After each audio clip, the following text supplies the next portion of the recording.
Welcome everyone to Boldest Agritech Bold Series. We will be starting in 2 minutes. We will be starting in 2 minutes.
Welcome everyone. My name is Epi Ludwig and I'm the founder and CEO of Crowdsource Week and Bold Awards. Brief history about Crowdsource Week and Bold for some of you who have come across the first time.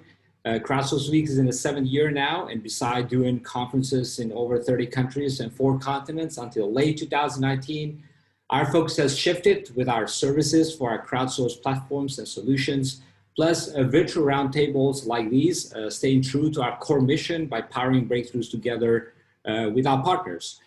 Bold is our annual innovation program that we launched together with H-Farm a few years ago. H-Farm is the most unique and one of the largest innovation hubs in Europe and in the world. With over 20 categories, this program is better known as the Oscars for digital industries. You can find out more on our website at bold-awards.com. And you can submit your project or your company if you find that there's a relevancy to what you're doing. First, I'd like to thank all of you for attending our second Bold series of this year with a theme of how Agritech is changing access to the nutritions. What to expect today, we have 2 amazing guests from the Agritech field, and both of their companies were selected as a top 5 nominees for our second edition of Bold Awards on the Agritech category. Boaz Bahar is the founder and CEO of Field In, and the second guest is Grant Aldridge. He's the CEO of the Locus Ag. We will do Q&A right after each presentation, and in the end, we open at the with the networking and some Q&As at the end. A little housekeeping here before we get started. Any questions you have, please put them on a chat below section here. Clive Ruffel will be moderating all the questions, and we will bring them at the end for all our roundtables Q&A. Rules of engagement, no negativity allowed here. There's a lot of negativity out there.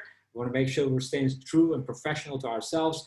And again, stay connected. We like to encourage the networking with everyone. So just please make sure there's no promotion materials here, and let's get started.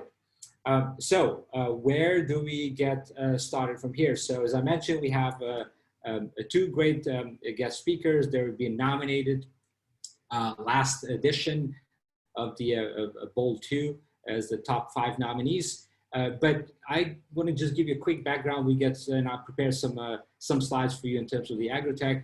But with Crowdsourcing Week, we've been doing this for a good 7 years. And every year we have a theme, and our theme for this year is about unlocking human potential. We look at the themes based on where the trends are, where things are going. And obviously, you know, as we've been doing this for a good 7 years, we also created a good diagram for people to visualize where this marketplace, this crowdsourced ecosystem is. So you can find out more about on crowdsourcingweek.com. All the informations are there. We have a bunch of blogs that we update on a daily basis.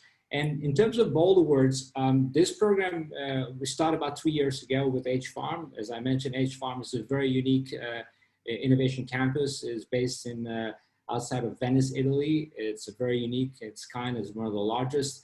And so we do this gala dinner there. However, we treat all entire Bold Awards more as an innovation program with the 20 categories we have besides the categories that we have in our domain crowdsourcing. We have the AI, robotics, and so on, so you can find out more. If you have any questions, if you want to find out more, one of our team members will share anything with you. Just reach out or just put a chat here and we'll be happy to assist you with that. So what makes an Agritech, right? So a lot of time when we talk about the Agritech, it's not just about the software or the drones, but that has to do a lot more with the other sectors. Obviously, you know, there is a sector of marketplaces, there are sectors in the sensors, there are sectors in the aerial imagery and the geospatial insights, next generation farms. But today, primarily, we're going to focus around the precision agriculture and predictive analytics and also smart irrigation. Now, when I was searching more about the Agritech, I found that there's top major problems besides, of course, the environmental issues and the drought. I found that the farmers facing these major problems. There's the economics today. It makes them very hard to be profitable, and the financing for that too as well. So the subsidies and everything else. Political factors, obviously, you know, the whole chaos that's going on within many different countries in terms of politics, of course, and trade wars. We're all known about the trade war between US and China, but it's not just about US and China, but many other trade wars out there. So those are the top major problems that we're seeing in what the farmers are being faced with. And with this, I like to bring our first guest, is named Boaz Bahar, which I mentioned earlier. He is a CEO and a co-founder at FieldIn, founded in 2013, together with his COO, Yitzhak Berger. And Boaz is an innovator by nature who married into agriculture and has vowed to have an impact in the industry. Boaz is based out of Silicon Valley, which is located near FieldIn main market in California's Central Valley. I haven't been there, but I'd like to come one day when the borders are open, Boaz. And of course, FieldIn has about 80 team members worldwide with headquarters in California and Israel. Most of his talks are going to be talking about how he's putting farmers' data to work. Boaz, welcome and good seeing you. Thank you very much for the invitation. Good morning to the guys if there are people from the West Coast, and good evening to the guys here in Europe. Originally, as you can understand from my accent, originally I'm from Israel, where I established FieldIn. I relocated together with the company almost 3 years ago to scale the company here in California. And I made some presentation, structured some slides to take you through a little bit our story, but more than everything, our approach and what is so unique in our approach and how we are assisting our clients all around the world. So without further notice, I will just start. Yeah, okay. I can share your screen now. So now I can share my screen. Okay. So as I mentioned, my name is Boaz, and as Epi said, I got married into agriculture. This is how I got into the business. Before that, I was studying business and law. was practicing 2 days in a lawyer, then called my wife, told her I want to join the family business, their family business. Fielding I established together with Iftach. Iftach was born and raised in agriculture. In addition to the fact that his family is one of the largest growers of almonds in Israel, he has a bachelor and master degree in planet science from the Hebrew University. And I'm proud to say that around 80% from our platform and what we are doing and how we are delivering the value to our growers is based on Iftach, my partner, real life knowledge as one that was born and raised in an agricultural family. So as you can see from the screen in front of you, Fielding is the operating system for the world's farms. And maybe this is the first time when you are hearing about operating related to Agtech and to farming. In general, when people, in general, it's very common that people outside of the industry, when you will talk with them about Agtech, they will go almost directly to let's develop something to increase yield. Let's develop something to reduce amounts of inputs. When we established Fielding, we came with an approach that agriculture, large-scale agriculture mainly, it's just like manufacturing, but in the end of the process, instead of producing a car, they're producing a nut or an apple or a citrus. And basically the way to leverage and to make growers more efficient and gain more revenues is basically to help them to digitize their operation and act like a smart manufacturer that everything can be monitored through the process. And with this vision, with this mission, with this approach, we established Fielding in 2013, and basically to build the operating system for the world leading high value crop growers. Not sure everyone understands what are high value crop growers. High value are the fruit and vegetables that we are buying on the supermarket. So we are not dealing with the large scale agriculture, corn and soy. We are dealing with the high value and nuts, apples, citrus, vegetables, any type of vegetables, etc. The company has more than 80, almost 90 employees, and we spread between 3 different locations. Headquarters here in San Jose, I'm sitting here. We have another hub, big hub in Fresno, which is the capital, we call it the capital of the agriculture of California. We have a large R&D site and local market in Israel. And in addition to that, we have a subsidiary, a large clients in Australia. We are overseeing more than 400,000 acres and there's almost more than 150 clients. And you can see in front of you some of the biggest and most famous names in the US agriculture industry, mainly on the areas of nuts, citrus, and vegetables. For example, Taylor Farms, that you can see their logo here, they are producing 30% from all the salad bowls in the US, and they are using Fielding to manage and monitor the way they are working and operating in the field. Now, the real reason or why we are focusing on operation, why we think this is the right way to tackle, is that we saw that although that large-scale farms are very complex and there is a lot of machines, different type of tractors, different type of employees, different type of sensor, not everything is synchronized, and in reality, majority of those people are managed manually by spreadsheet or other ERP system, but there is not a real synergy between the different parts of this operation, of this manufacturing. And we keep seeing growers asking themselves the same 3 questions always, almost every day after every shift. First of all, has the team completed their task in the way that optimize operation? Why have some blocks or some fields that are more profitable than the others? And the third thing are, what are the action that I can take in order to boost performance of my operation? Now, Fielding, basically, as I mentioned, we develop a solution to solve those 3 questions and many more. with an approach to digitize the entire growing process and provide to the grower actionable insights for every stage of the growing process. Our solution combines from one side a set of sensors. You can see the sensor box in front of you that we install on every type of farm machinery. No matter what is the brand of the manufacturer, no matter what, how old is this machinery, within a couple of hours, we will install those sensors and we will transform your machine into a smart one that can start to send data, relevant data to the cloud. In addition to that, we develop a set of dashboards that help the growers and his team, not only to monitor their application in real time, but also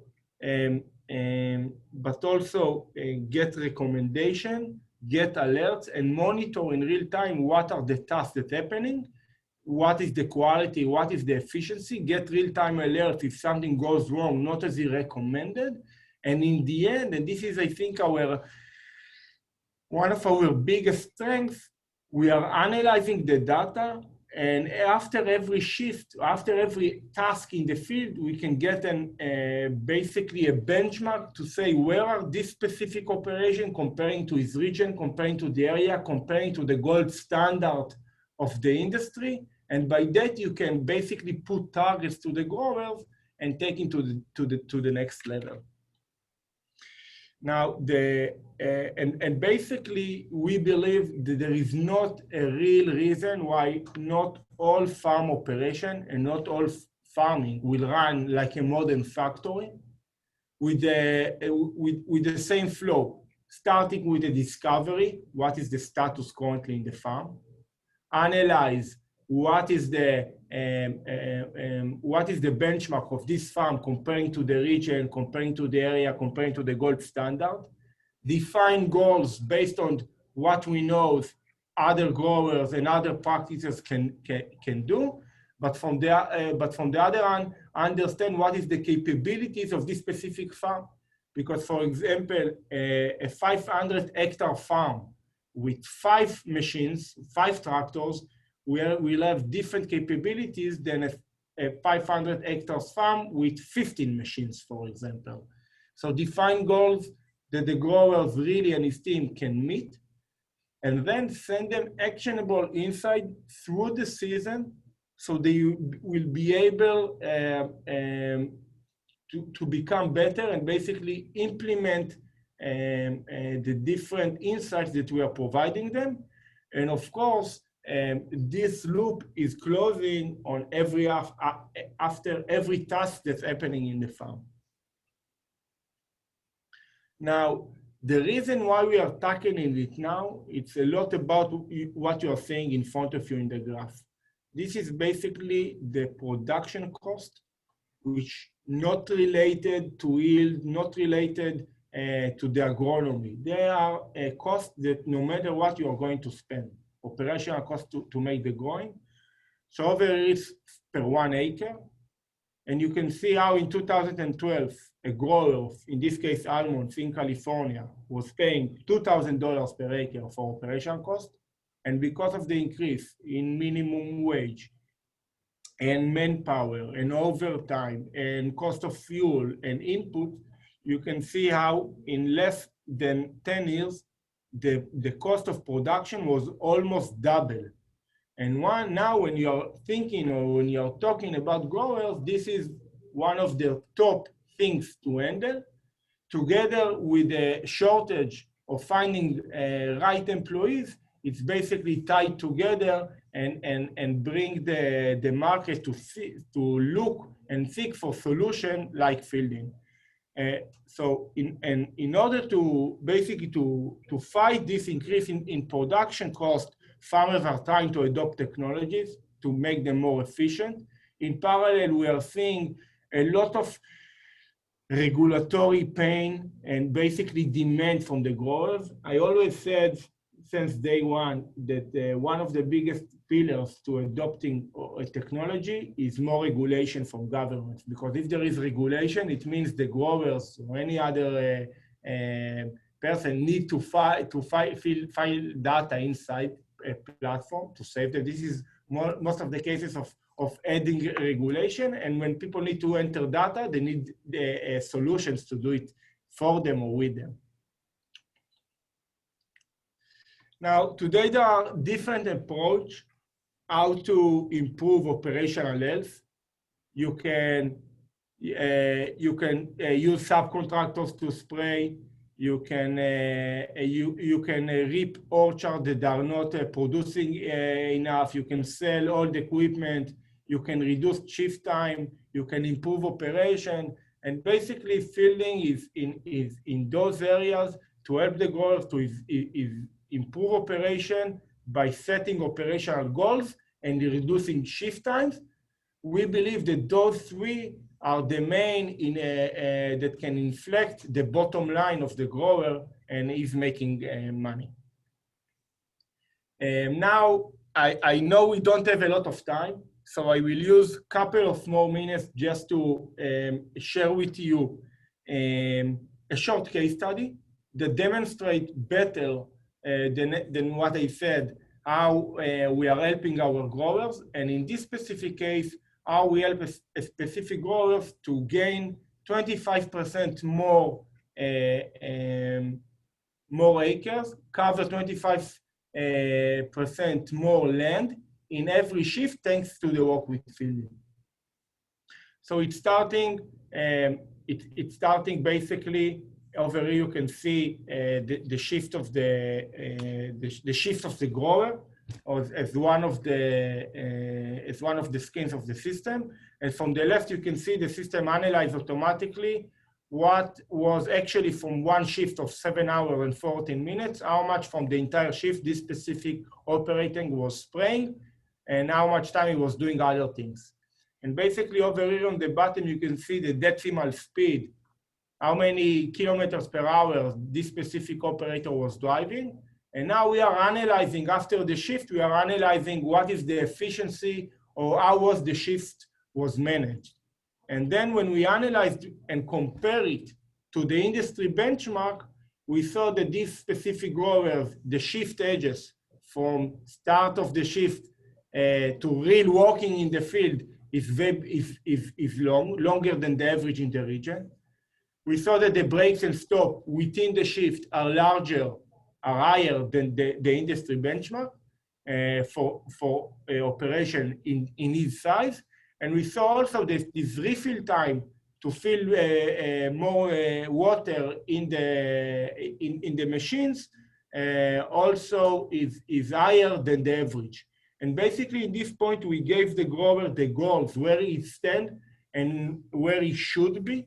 And from that point, we are starting to give to the grower a lot of different tools that can create cross-functional accountability. In this case, understanding what each operator is doing and how efficient it is.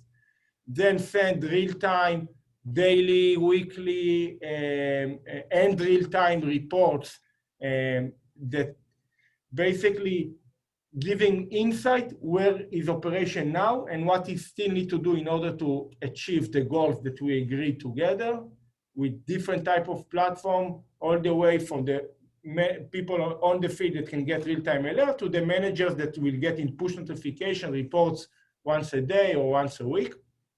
In the end, in this specific case, we saw that this grower was able to gain almost 8 more acres per shift, and he reduced his cost per acre per spraying from $200 to $160. And in reality, he exceeded the goals that we set, and he was covering 25 more acres per shift. And in this specific case, it was to these specific growers at $40. And if you will summarize all the modules that he's buying for us, for spark spraying that we saved in $40, and for harvest that we're spending $20, and for cultural practice that we saved in $40, you can see this specific growers was seeing after first year an ROI, pure ROI, clear ROI, hard ROI of $74 per acre, which is for a 3,200 acre farm. It's almost $250,000, which is quite a lot to add to your bottom line. Now, to summarize, Fielding believe that we are now in era of operational efficiency.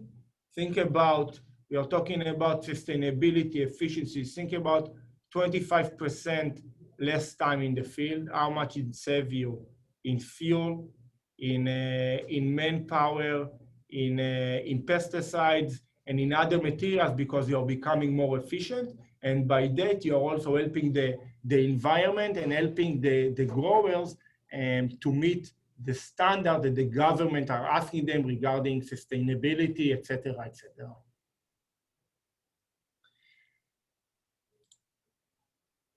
Fantastic. Thank you. Boaz, thank you. This was really insightful. So, you know, helping farmers become more profitable, that's the key. And so you're solving that problem. Clive, do you have any questions for Boaz from the attendees? Hi, hello, Boaz. Very inspiring there. Yes, some questions have come through. There's been a couple of questions that are asking, you know, how much does it cost? Well, Boaz, you've just said, well, actually, it saves on costs because you've reduced the fertilizer and whatever else. But is there some kind of an upfront cost to start working with Fielding? Great question. So we are charging basically per hectare. We have three main modules. One module that covers all spraying activity in the farm, spraying and fertilizing activity in the farm. We have one model that is dealing with all harvesting application, all what related to the farm related to harvesting. And we have another model that basically deal with all the mechanized tasks in the field that they are not spraying or harvesting. For example, edging, reaping, and other tasks. For each one of those modules, we have a price per hectare. It includes all the service, it includes all the devices. Once you will sign the contract, we will send our technician. They will transform your fleet to a smart one. You will not need to do anything. It takes about a couple of hours for each machine. And at this point, we will assign you a success manager that all of our success manager has at least a bachelor degree in planet science, but has real life experiment working in the field with farmers. And they basically will help the farmers to set the goals, the right goals for his operation, and will help him through the season to see that he's right on track. Okay, thank you. Yeah. So another question was, given COVID, is it possible to sort all this out via the internet? Well, I guess not, because you've got to put the sensors in place. Again, can you repeat it?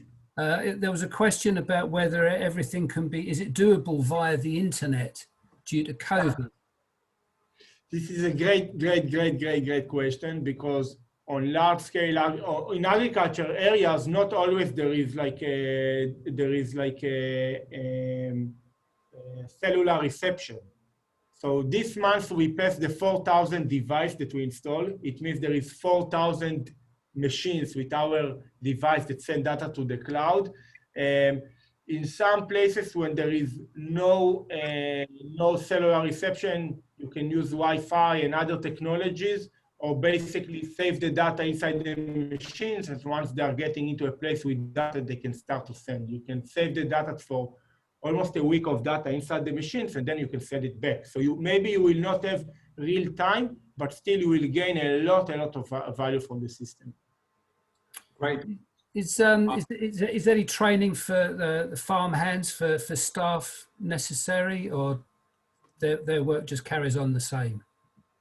They don't need to do anything. The growers regarding the installs or dealing with the machines. Basically, once you turn on the machine, the algorithm already understand which machine is it and what they're supposed to do, and then you start to monitor in real time after the execution and compare to what the grower recommend. Because previous to the task, he has to plan what he want to do, and by that we can compare what's happening to what the recommendation was. Okay, so you're able to use the aggregation of everyone's data to be able to set benchmarks of performance and to set forward targets. Do you do anything else with the data? Do you sell it on to third parties for? No, of course not. The data is data that is owned. The specific data is owned by the grower. And to be honest, it's not that the one grower wants to know what his neighbor do. It's not about it because there is not real similar operation. So what we are doing is aggregating the data and then analyze specifically what this grower, where we can take it based on all the amount of data that we have. But it's not something that we are selling, or it's not that it's everything, it's anonymized. It's not that the grower, there is not like a tie between the data of one grower to the other. Great. We need to end in here because we have another guest speaker and we're running out of time. Boaz, great presentation, great work. Keep on doing great work over there, and see you next year in Venice for our bold words. Oh, sure. Our next guest is Grant Aldridge, is the CEO of Locus Ag and brings more than 30 years of biotech and agribusiness experience to the company. He's known for his expertise in helping startups commercialize new products and build high-performance teams that consistently deliver results. Grant is going to cover today about how Locus Ag is changing access to nutrition. Grant, welcome, and looking forward to seeing your presentation. Thank you, Epi. Appreciate it. Could you give me permission to share? It's giving me a bounce back there. There we go. Appreciate that. Okay, very good.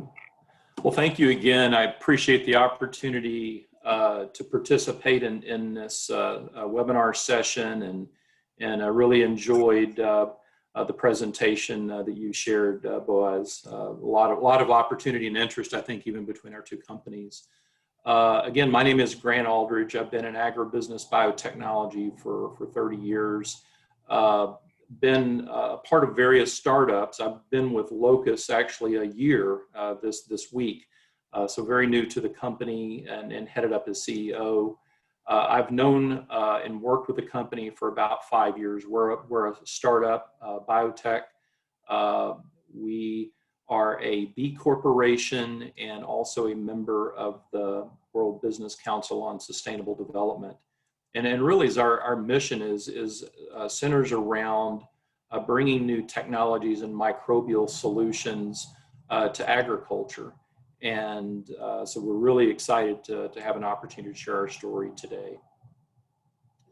So when you think about sustainably increasing our food security and reversing climate change, really the answer is right below our feet. And I really liked what you had, Epi, in terms of unlocking the human potential. I think one of the key themes for Locus Ag is unlocking the potential of soil and in really improving our soil health.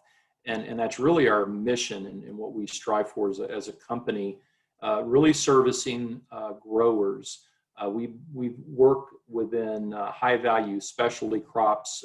We started in citrus and strawberries and worked across a number of high-value crops like potatoes and sugar beets, as well as in the western part of the U.S. in tree nuts, vines, and tree fruits. So we go across a lot of the high-value specialty crops with our products and our solutions. But the last 3 years, we've been pivoting into broadacre crops like corn, soybeans, and wheat. And so a lot of my presentation today will talk about an initiative that we worked on in 2020 that really focuses on 2 of the top global pain points when you think about agriculture. The first, which is I think in everybody's presentation, is talking about climate change. And we know that agriculture generates about 25% of the global GHG emissions. And there needs to be solutions that really attack that. It can be from biotechnology. It can be with you know, the things that was discussed prior to my presentation, getting at information and making that better at grower decision making. But one of the areas that we're focusing on is actively removing carbon from the atmosphere, reducing other GHG emissions, for example, nitrous oxide or methane when you look at bovine enteric emissions, minimizing chemical runoff and fertilizer runoff. And also when we look at depleted soil and lands, how do you regenerate those depleted lands, be it higher salt content or you know, toxic accumulation of metals. The second is around global food security, which I know is the theme of today, and it's really how do we bring new opportunities to growers with more abundant and healthful or nutrient-dense food, while driving and minimizing operating cost and crop productivity throughout the world. And then, you know, the bottom line is how do we grow more with less land, less water, and less other resources. And so at Locus, we feel like we're very well positioned as a leader in sustainable ag, and we've demonstrated that the past several years and have quite a mission in 2021. And we do that with our IP-backed sustainability accelerator technologies, as well as our carbon expertise in bringing this to growers. And we do that with first a technology. We have a pipeline of an award-winning non-GM soil probiotic called Rhizolizer Duo, which really goes at the heart of soil health, improve the performance of rooting ability, root mass, root volume, which has a causal effect of increased yield and marketable yields. We also, by having an improved soil health and by having an improved rooting system, you can put that crop in a position to handle the abiotic stressors much more better in reducing water use and fertilizer use. But one of the key headlines for us is supercharging soil carbon sequestration with both our products, Rhizolizer Duo and Pantego, a new offering launched this year. I talked about carbon expertise. So we launched in 2020 the CarbonNOW sustainability platform. This is a globally recognized platform that leads farmers through the process as a program manager, project developer, through an ability to monetize carbon, the carbon removals, if you will, from agriculture, and put them in a position to sell that into marketplaces. And also providing these innovative technologies that further maximize their earning potential and new revenue streams. So with an example in corn, Rhizolizer Duo, we've demonstrated this for the last 3 years, up to a 10 bushel increase in corn yield.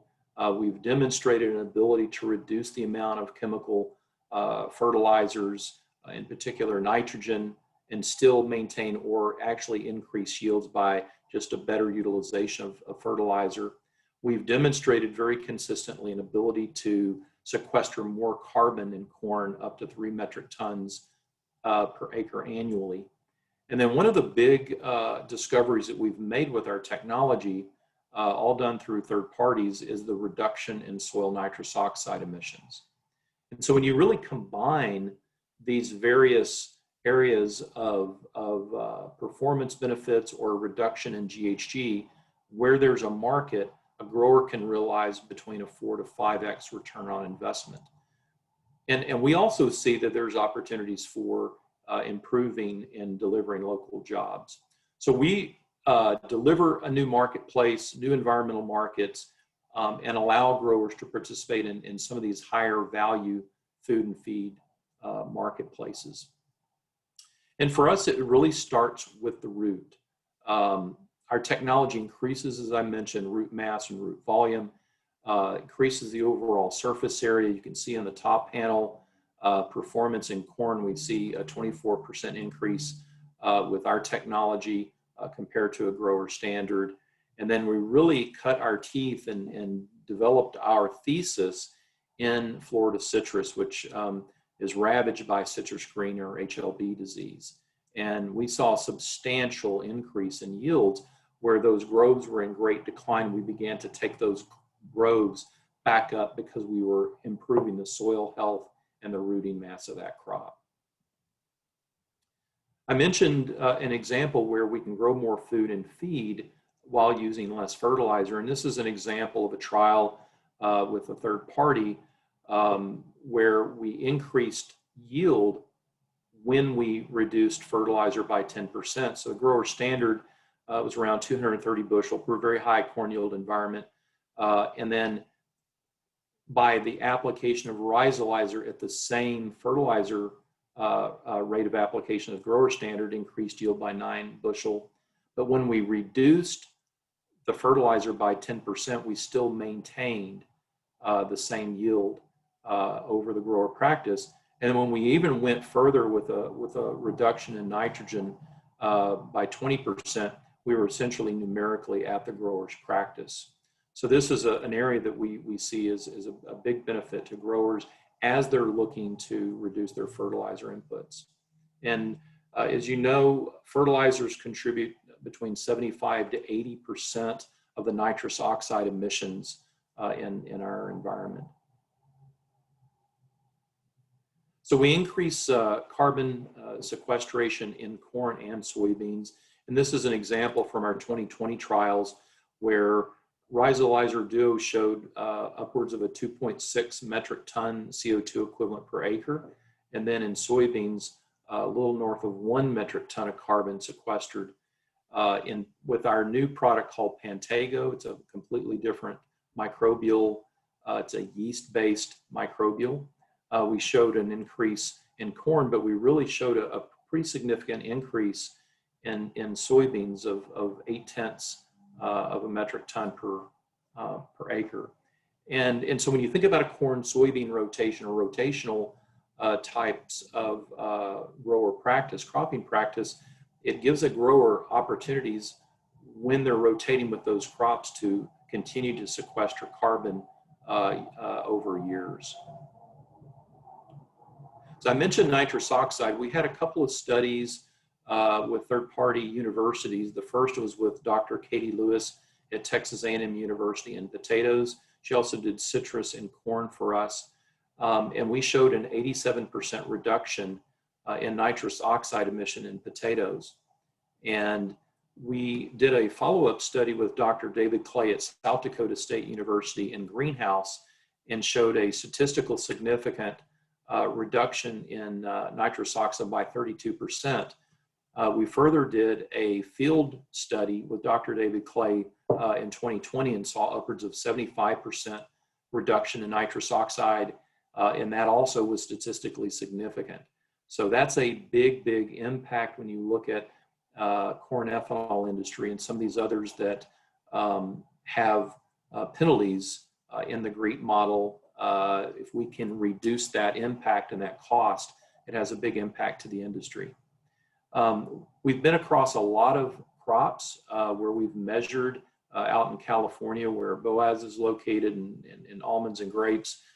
We've been able to demonstrate quite a significant amount of carbon sequestered, again, all done through third-party verification. So just quickly, some results from our 2020 season in corn. Across 41 paired comparisons, we had an 83% win rate when we look at Rhizolizer Duo in split application or one shot at planting, upwards of 2x return on investment. And then what we really saw is a really nice synergy when Pantego is applied early at planting, followed by an in-season of Rhizolizer Duo through the pivot or irrigation system. And again, very comparable return on investment. We equally saw very good performance in soybeans with 30 pair comparisons, exceptional win rate at 77%. We really see Pantego has, looks like a very good species fit in legumes or crop like soybeans. And again, the synergy we see with Pantego followed by Rhizolizer was quite exceptional in performance. So what does this all mean economically? So if you take commodity prices and the yield performance benefits that we give to the grower, a grower can realize between $40 and $50 per acre revenue increase. Today's current practices, regenerative ag practices, we typically see about a quarter of a metric ton to maybe even upwards of 0.75 metric tons carbon sequestered. With Locus's Rhizolizer Duo and corn, we see between 2 and 3 metric tons of carbon per acre. And when you take carbon today, let's say it's valued at $15 an acre, that's an additional $30 to $45 of new revenue to the grower. And when you look at overall combining these two, that's where you get quite a substantial opportunities for growers to have return on their farm. And similar performance we see in soybeans with Pantego, with upwards of $72 per acre return. So I mentioned that we work in a carbon platform. We have begun a relationship with Blue Source. They're the largest, biggest, and probably the most reputable marketplace in North America. They've been around for 2 decades, marketed about 150 million metric tons of carbon, valued about $500 million. And so Locus and Blue Source are partnered in a carbon alliance where we are the growers' program developer, work them through the entirety of the process, getting their data up into the point, doing the soil measurements, getting it audited and verified and issued into a marketplace. And that's when a marketplace project developer like Blue Source can then sell that carbon to big corporate buyers like Shell or Amazon or Microsoft. And so that's an area that we have as a benefit to the grower. We work directly with growers in that fashion. We also have a direct fed microbial that helps the reduction of methane. And so, with Locus, we're very, very proud that we're bringing these values to the grower, particularly those that raise livestock. We can reduce the nitrous oxide, sequester carbon, and then help them reduce the methane load. We feel very, very proud that we can bring that to growers as well as the industry. Now, I'll mention we're one of the first companies to get a grower paid by a large corporate entity in Shopify, and this is one of our growers, Kelly Garrett, who is in Iowa, and he sequestered around 23,000 metric tons of carbon with his prior 5 years of regenerative practices, and sold that at around $15 a metric ton. So his potential earnings is around $341,000. And so it was really a big opportunity for a grower like Kelly and others that are being able to monetize something that they were doing. But when we look at what buyers are looking for, they're looking for practice changes. They're looking for the additionality. And that's where our products like Rhizolizer Duo and Pantego are actually recognized as practice changes when you look at Climate Action Reserve's registry or Vera's registry. And we participate in the value chain. I mentioned livestock producers or dairy producers, almond producers, and high value crops. We feel like the bigger opportunity is the high value carbon that growers are generating on their farms, and those growers that are selling into the value chain, there's really excellent opportunities for the value chain buyer to buy the commodity, let's say it's potatoes, and the carbon, and it puts the commodity and that product, that branded product, to have a potential for low carbon dairy, low carbon beef, low carbon biofuels. So that's really our mission, is to deliver those value propositions within the value chain. And then I'll just wrap up here. We had really an exceptional year. I was really blessed and proud to be a part of Locus. In my first year, we had a lot of recognitions, a lot of launches with CarbonNOW and new products. And as Epi mentioned about this time last year, we were a Boldest Agritech Award finalist. And so we were very honored to be kind of back on stage, if you will, in this webinar. And with that, I really appreciate this opportunity, and I'll open up for questions. Fantastic. Thank you, Grant. Clive, do we have any questions for Grant? Yes, we do. We've had some questions. Thank you, Grant. Yes, some people have been very inspired by what you've been saying and the phenomenal results that have been available.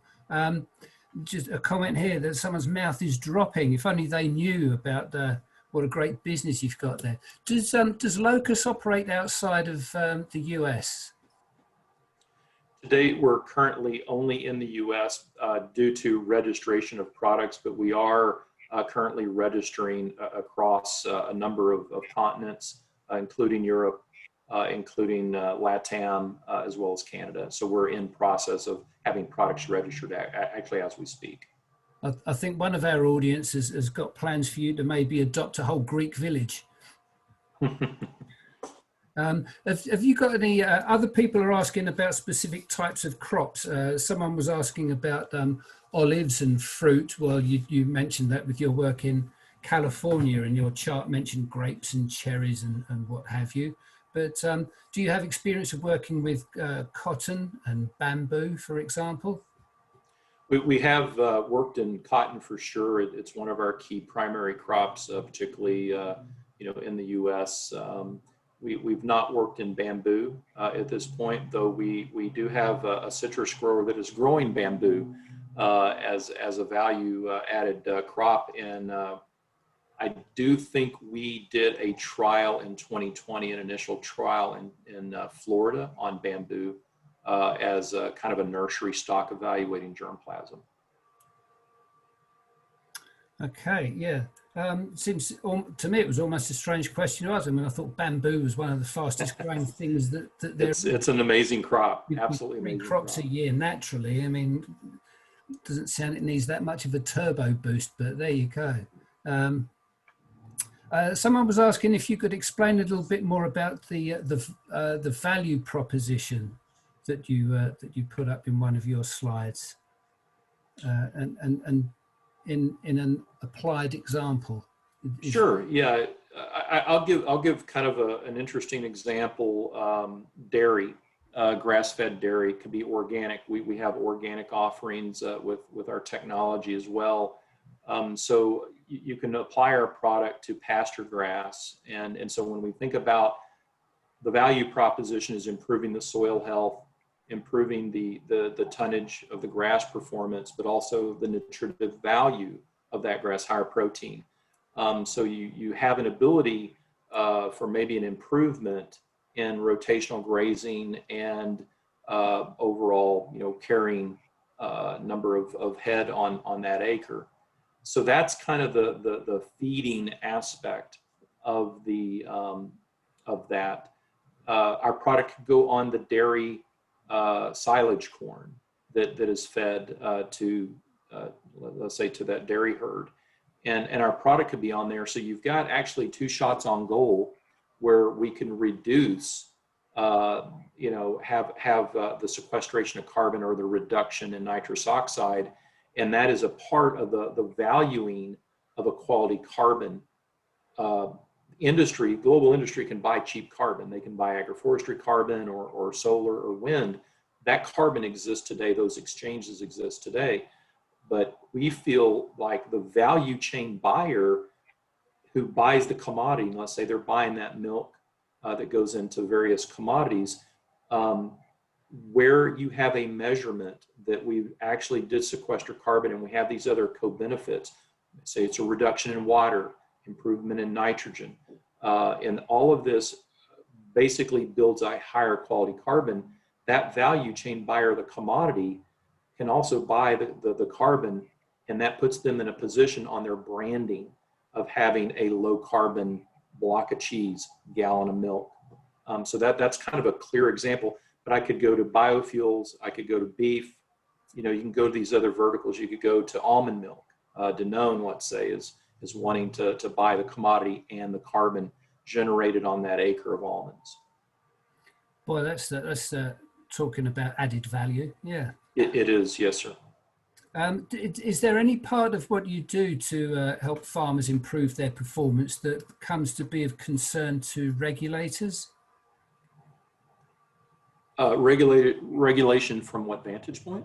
I'm just wondering if everything that you're doing is totally acceptable within the bounds of agricultural standards, or if people are thinking there's something that needs, the results are so good, something needs looking into. Sure. Yeah, absolutely. I think one of the key aspects, and it's a great question, when if you look at the carbon marketplace today with a very objective lens, it is the Wild West. Everybody talks about it. A lot of actors are getting into this space, and one of the things we've done from the very beginning is we've started very methodically and very slow. We want to ensure that we've got proof points, but more importantly, we want it to be a very transparent market, and so we have a very transparent process with our growers. We have a very transparent process of audit and verification with third parties. All of the soil sampling is done with third parties and approved in a PTP labs. So all of that lends itself to having a high integrity carbon, and the registry is the real critical aspect. So we work with Climate Action Reserve's Soil Enrichment Protocol, Verra's Verified Carbon Standards. So those are two globally recognized registries, methodologies, and we follow those registries and methodologies to the letter. And so what that delivers is a carbon credit that a buyer like a Microsoft or an Amazon or a FedEx knows that it's going to be not a resold product. It has that blockchain chain of custody throughout the entirety of the process. So I think those aspects, Clive, lend itself, at least how we're approaching this, to one that has a significant amount of integrity and building confidence in what's quite a wild, wild west, kind of like the gold rush, the night 1849. So. Given the amazing results that can be achieved right across different crop types and what have you found that there still remains, what types of farmers are most likely to embrace your message, and are there any types of farmers who are resistant and just simply determined to carry on the old way that they have been? Sure. Yeah, I'd answer it this way. It's not so much how we position that, though we're a part of position. It's really, you got to think about who's buying this. And so when you take a corporate buyer, for example, they're wanting to pay growers for the practice changes. They want to incent them by monetizing that opportunity. If a grower is currently doing regenerative ag practices and they've been doing it for 20 or 30 years, that's awesome. That's really good that the growers did that. They did it because it was the right thing to do. But the buyers are looking to incent the industry for carbon ag removals to do new practice changes. So for example, they want to incent a grower to move from a higher tillage system to a more reduced or even towards no tillage. So some growers, it may not be as easy for them to make that capital investment or that change. And I think that's where we come into play, because our products are practice changes. It helps get them into the game quicker while they're introducing new practice changes like cover crops. Not every grower can apply manure, rotations, those kind of things. But specific to your question, the kind of, I don't want to say the ideal, but what we're looking for is true regenerative ag practices that are sequestering carbon. That's really the end game. But helping growers begin to move towards that is also an equally critical endeavor that we're trying to accomplish. Is there any kind of education program that you put out as a way to start bringing farmers as potential customers on side with what you're doing? Yeah, that's an area that we want to do more of, Clive. You know, this is an example of that kind of venue for certain. You know, some of our partners like Nori, who Kelly Garrett went through as one of our marketplace partners, do really an exceptional job of educating the industry about the carbon marketplace and kind of the nuances. So, you know, we like to partner and work with those in that. But yeah, it's an area that we want to do more of because we're brand new at it too, and we're also learning on the fly along with everybody else in the industry. That's just about taken the questions. There's just one more that's here, and it's a question: do you have competitors? Yeah, I think probably the one competitor that was out the gate pretty quick talking about carbon removals was Indigo. They, you know, I think took a pretty strong leadership position in that space. We've taken a little bit different approach than them in that we really focused on the agronomy and the performance of a product that lends itself to do these kind of things in terms of carbon capture and decarbonization. So we really are focused as a microbial company that drives at these GHG problems with those kind of tools. So I think that's probably the bigger differential.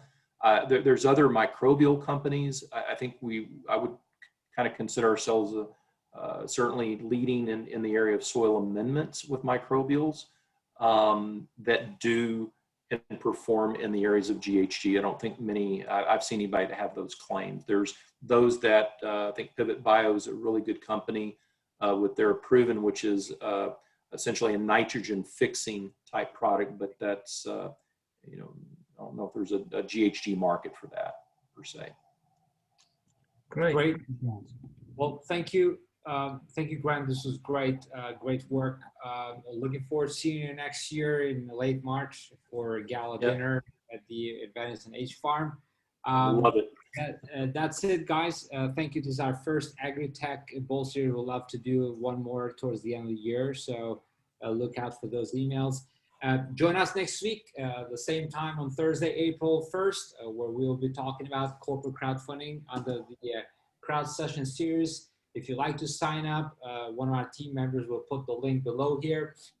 Thank you again for joining us. You can still stay around with us for another 5 minutes of networking here. And so we'll be here for 5 minutes. I hope to see you all next time. God bless you and be bold always. Bye.